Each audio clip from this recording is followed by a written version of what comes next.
ജനം livethon big impact. ശബരിമലയിലെ സർക്കാർ അനാസ്ഥയിൽ ഇടപെട്ട ഹൈക്കോടതി ശബരിമല മണ്ഡല മകരവിളക്ക് സീസൺ ഭക്തർക്ക് അടിസ്ഥാന സൗകര്യം ഉറപ്പാക്കണമെന്നാണ് ഹൈക്കോടതി പറയുന്നത്. എരുമേലി പേട്ടതുള്ളൽ രാസകുങ്കുമം വിൽക്കുന്നവരുടെ കുത്തക ലൈസൻസ് റദ്ദാക്കും. നിലവിലെ സൗകര്യമനുസരിച്ച് വെർച്വൽ ക്യൂ എണ്ണം കുറയ്ക്കേണ്ടി വരുമെന്നും ദേവസ്വം ബെഞ്ച്. ഈ വാർത്തകളെല്ലാം ചർച്ച ചെയ്തത് ജനം ലൈവത്തോണിലാണ്. വിവരങ്ങളുമായി രേഷ്മ ബാബു ചേരുന്നുണ്ട്. രേഷ്മ, 10 മണിക്കൂർ നീണ്ട പോരാട്ടം, ഭക്തർക്ക് വേണ്ടിയുള്ള പോരാട്ടം, അതാണ് ജനം TV അന്ന് സംപ്രേഷണം ചെയ്തത്.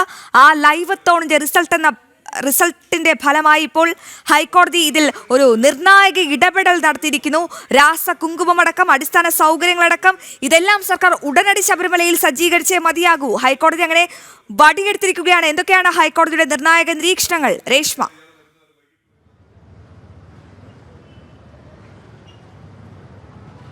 അശ്വതി, നമ്മുടെ ലൈവത്തോണിൽ പ്രധാനമായിട്ടും ഉന്നയിച്ച ഒരു ആവശ്യങ്ങൾ തന്നെയാണ് മണ്ഡല മകരവിളക്ക് സീസൺ ആരംഭിക്കാനിരിക്കെ യാതൊരു തരത്തിലുമുള്ള നടപടികൾ, അതായത് ഇടത്താവളങ്ങളിൽ കൃത്യമായിട്ടുള്ള സൗകര്യങ്ങൾ ഭക്തജനങ്ങൾക്ക് ഒരുക്കാനായിട്ടുള്ള നടപടികളൊന്നും തന്നെ ദേവസ്വം ബോർഡിന്റെ ഭാഗത്തുനിന്നും ഉണ്ടായിട്ടില്ല.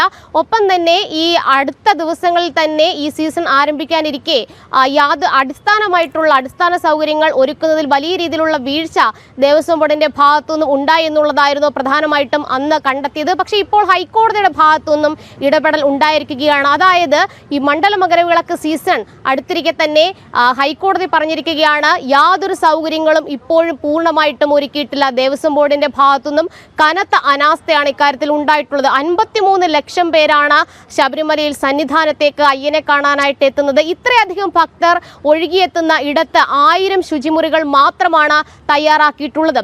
ഈ പ്രതിദിനം 70,000 പേരാണ് വെർച്വൽ ക്യൂവിലൂടെ സന്നിധാനത്ത് ദർശനത്തിനായിട്ട് എത്തുന്നത്. പക്ഷേ ഇപ്പോഴത്തെയുള്ള സൗകര്യങ്ങൾ വിലയിരുത്തുമ്പോൾ സ്വാഭാവികമായിട്ടും ഈ എണ്ണം, അതായത് വെർച്വൽ ക്യൂ വഴിയുള്ള ദർശനത്തിന് ഉള്ള ആളുകളുടെ എണ്ണം കുറയ്ക്കേണ്ട ഒരു സാഹചര്യം കൂടി ഉണ്ട് എന്നാണ് ഹൈക്കോടതിയുടെ മുന്നറിയിപ്പും. 1 ലക്ഷം പേരെങ്കിലും ഒരു ദിവസം പ്രതിദിനം എത്തുന്നുണ്ട് എന്നുള്ളൊരു വിലയിരുത്തലും ഹൈക്കോടതി നടത്തിയിട്ടുണ്ട്. എങ്ങനെയാണ് ഈ 53 ലക്ഷം പേർക്ക് ഈ 1000 ശുചിമുറികൾ കൊണ്ട് എന്ത് ചെയ്യുമെന്നുള്ളൊരു ചോദ്യമാണ് ജസ്റ്റിസ് രാജാ വിജയരാഘവൻ അടങ്ങിയ ഡിവിഷൻ ബെഞ്ചിന്റെ ഭാഗത്തുനിന്നും ഉണ്ടായത്. അത് മാത്രമല്ല, ഇക്കാര്യത്തിൽ കൃത്യമായിട്ട് വിശദമായ ഒരു ഇടക്കാല ഉത്തരവ് പുറപ്പെടുവിക്കാമെന്നുള്ളൊരു നിലയിലേക്കും ഹൈക്കോടതി എത്തിയിരിക്കുകയാണ്. നമുക്കറിയാം, അമ്പലപ്പുഴയിലാണെങ്കിലും ചെങ്ങന്നൂരിലാണെങ്കിലും പമ്പയിലാണെങ്കിലും എരുമേലിയിലാണെങ്കിലും അടിസ്ഥാന സൗകര്യങ്ങളൊന്നും തന്നെ ഇതുവരെ പൂർണ്ണമായിട്ടും ഒരുക്കാൻ സാധിച്ചിട്ടില്ല. യാത്രാ സൗകര്യങ്ങൾ ഒരുക്കാൻ സാധിച്ചിട്ടില്ല. KSRTC ബസ് സ്റ്റാൻഡുകളിലൊന്നും തന്നെ പ്രത്യേകമായിട്ട് ഈ പറയുന്ന അയ്യപ്പ ഭക്തർക്ക് വേണ്ടിയിട്ടുള്ള ക്രമീകരണങ്ങൾ ഒരുക്കിയിട്ടുമില്ല. കനത്ത അനാസ്ഥ ദേവസ്വം ബോർഡിന്റെ ഭാഗത്തുനിന്നും ഉണ്ടായിട്ടുണ്ട്. ശബരിമലയിലെ സ്വർണം കൊള്ളയടിക്കാൻ എടുക്കുന്ന വ്യഗ്രത എന്തുകൊണ്ട് ഈ ഭക്തർക്ക് ആവശ്യമായിട്ടുള്ള അടിസ്ഥാന സൗകര്യങ്ങൾ ഒരുക്കുന്നതിൽ ദേവസ്വം ബോർഡ് എടുക്കുന്നില്ല എന്നുള്ളൊരു ചോദ്യം നേരത്തെ തന്നെ ഹൈന്ദവ സംഘടനകൾ ഉന്നയിച്ചതാണ്. എന്തായാലും സാധാരണ രീതിയിൽ ഈ മണ്ഡലം മകരവിളക്ക് സീസൺ അടുത്തിരിക്കെ ശബരിമലയിലെ മുന്നൊരുക്കങ്ങൾ ഏതു വിധത്തിൽ പുരോഗമിക്കുന്നു, അതുമാത്രമല്ല ഇടത്താവളങ്ങളിലെ ക്രമീകരണങ്ങൾ എങ്ങനെയുണ്ട്, ഇതടക്കമുള്ള കാര്യങ്ങളാണ് ഹൈക്കോടതി ദിനേന അത് പരിഗണിക്കുക, അത് പരിശോധിക്കുക. അതിന്റെ അടിസ്ഥാനത്തിലാണ് ഇന്ന് ഹൈക്കോടതി ഈ വിഷയം പരിഗണിച്ച സമയത്ത് ഈ രാസകുങ്കുമം വിർച്വൽ ക്യൂ അതിലടക്കം ഹൈക്കോടതി ചില നിർണായക നിരീക്ഷണങ്ങൾ നടത്തിയിരുന്നല്ലോ.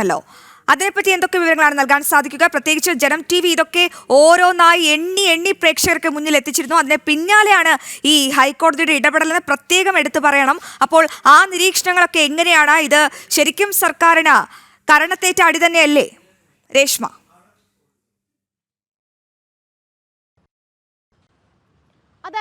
അതായത് എരുമേലി പേട്ടതുള്ളലിന്റെ ഭാഗമായിട്ട് രാസകുങ്കുമം അത് ഉപയോഗിക്കുന്നുണ്ട്, അതിന്റെ വിൽപ്പന തകൃതിയായിട്ട് നടക്കുന്നുണ്ടെന്ന് ജനം TV തന്നെയാണ് വാർത്ത പുറത്തുവിട്ടത്. തൊട്ടു പിന്നാലെ തന്നെ ഹൈക്കോടതി ആ രാസകുങ്കുമം വിൽപ്പനയ്ക്ക് നിരോധനം ഏർപ്പെടുത്തിയിരുന്നു. ഇന്ന് പക്ഷേ ഒരു കുത്തക ഹോൾഡർ, അതായത് ഈ കുങ്കുമം ഉൾപ്പെടെയുള്ള കാര്യങ്ങൾ വിൽക്കുന്ന ഒരു ഹോൾഡർ ഹൈക്കോടതിയിൽ ഒരു കക്ഷിയേറൽ അപേക്ഷ നൽകി. അദ്ദേഹത്തിന്റെ ഒരു ആവശ്യം എന്ന് പറയുന്നത് ഈ കുങ്കുമം വിൽപ്പന നിരോധിച്ചത് അത് തനിക്ക് വലിയ രീതിയിൽ ബുദ്ധിമുട്ടുണ്ടാക്കുന്നുണ്ട്, അതിന്റെ ലൈസൻസ് എടുത്തതിലടക്കം ഈ ഒരു നിയമപ്രശ്നങ്ങൾ നിലനിൽക്കുന്നുണ്ട്. അതുകൊണ്ട് തന്നെ ഇക്കാര്യത്തിൽ ഹൈക്കോടതി ഒരു പുനർവിചിന്തനം നടത്തണമെന്നുള്ളതായിരുന്നു ഇയാളുടെ അപേക്ഷയിലെ പ്രധാനപ്പെട്ട ആവശ്യം. കക്ഷി ചേർത്തുകൊണ്ട് തന്നെയും കൂടി കേൾക്കണമെന്നുള്ള ഒരു ആവശ്യവും അദ്ദേഹം മുന്നോട്ട് വെച്ചത്. പക്ഷേ കനത്ത രീതിയിലുള്ള ഒരു വിമർശനം തന്നെയാണ് ഹൈക്കോടതി ദേവസ്വം ബെഞ്ചിന്റെ ഭാഗത്തുനിന്നും ഉണ്ടായിട്ടുള്ളത്.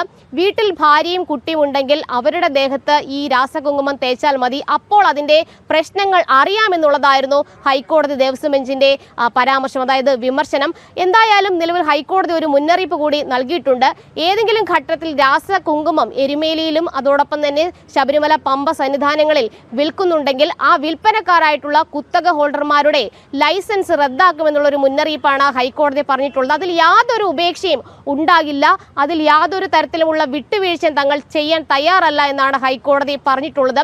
കാരണം ഈ രാസകുങ്കുമം ശരീരത്തിൽ പിടിച്ചു കഴിഞ്ഞാൽ അത് കഴുകിക്കളയാൻ പാടാണ്, വലിയ രീതിയിലുള്ള രോഗങ്ങളൊക്കെ ഉണ്ടാകും, ഒപ്പം തന്നെ മറ്റു ചില പാരിസ്ഥിതിക പ്രശ്നങ്ങൾക്കും വഴിവെക്കും. അതുകൊണ്ട് തന്നെയാണ് ഇത് വിൽപ്പന നിരോധിച്ചുകൊണ്ടുള്ള ഒരു ഉത്തരവിലേക്ക് ഹൈക്കോടതി കടന്നെത്തിയത്. അതുമാത്രമല്ല, ഈ പ്രകൃതിദത്ത കുങ്കുമം വിൽക്കുന്നതിൽ യാതൊരു വിലക്കും എങ്ങും ഏർപ്പെടുത്തിയിട്ടില്ല. പക്ഷേ രാസകുങ്കുമം വിൽപ്പന നടത്തുന്നുണ്ടെങ്കിൽ, അത് ഉപയോഗിക്കുന്നുണ്ടെങ്കിൽ അടക്കം വലിയ രീതിയിലുള്ള നിരോധനം. അതുമാത്രമല്ല, അങ്ങനെ ഏതെങ്കിലും കുത്തക ഹോൾഡർമാരോ വ്യാപാരികളോ ഈ രാസകുങ്കുമം വിൽക്കാൻ വെച്ചിട്ടുണ്ടെങ്കിൽ അതിൽ കൃത്യമായിട്ടുള്ള നടപടികൾ ബന്ധപ്പെട്ട അധികൃതർ സ്വീകരിക്കണമെന്നുള്ളതാണ് ഹൈക്കോടതിയുടെ കർശന നിർദ്ദേശം. 1986 മുതൽ മാറി മാറി വന്ന സർക്കാരുകൾ, മാറി മാറി വന്ന ദേവസ്വം ബോർഡുകൾ, ഇവരെല്ലാം ചേർന്ന് ഈ ഭക്തരെ വേട്ടയാടുകയാണ്. ഇത്രയും വർഷമായിട്ടും ഭക്തർക്കൊരു അടിസ്ഥാന സൗകര്യം ഉറപ്പാക്കാൻ ഇവർക്കായിട്ടില്ല. ഇനിയെങ്കിലും ഈ ഹൈക്കോടതിയുടെ ഇടപെടലോടുകൂടി, അതായത് ഈ ജനം TV വാർത്തയെ തുടർന്നുള്ള ഹൈക്കോടതിയുടെ ഇടപെടലോടുകൂടി ഇതിനൊക്കെ ഒരു താൽക്കാലിക ആശ്വാസമെങ്കിലും ഉണ്ടാകുമെന്ന് പ്രതീക്ഷിക്കാമോ രേഷ്മ?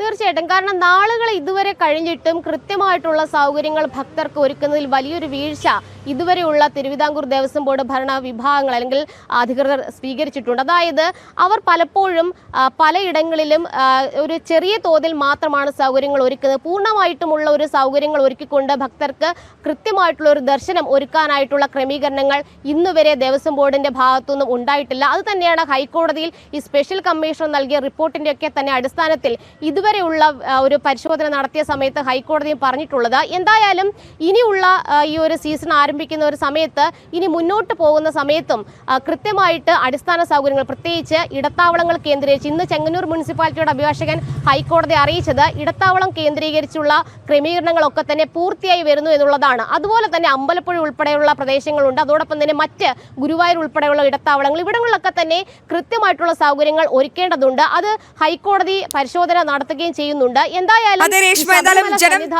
ജനം ടിവിയുടെ 10 മണിക്കൂർ നീണ്ട പോരാട്ടം ഫലം കണ്ടിരിക്കുന്ന ഒടുവിൽ ഹൈക്കോടതി ഇടപെട്ടിരിക്കുന്നു. ഭക്തർക്കുള്ള അവകാശങ്ങൾക്കുള്ള ആവശ്യങ്ങൾക്കുള്ള പോരാട്ടത്തിനായി ജനം TV ഇനിയും നിലനിൽക്കും.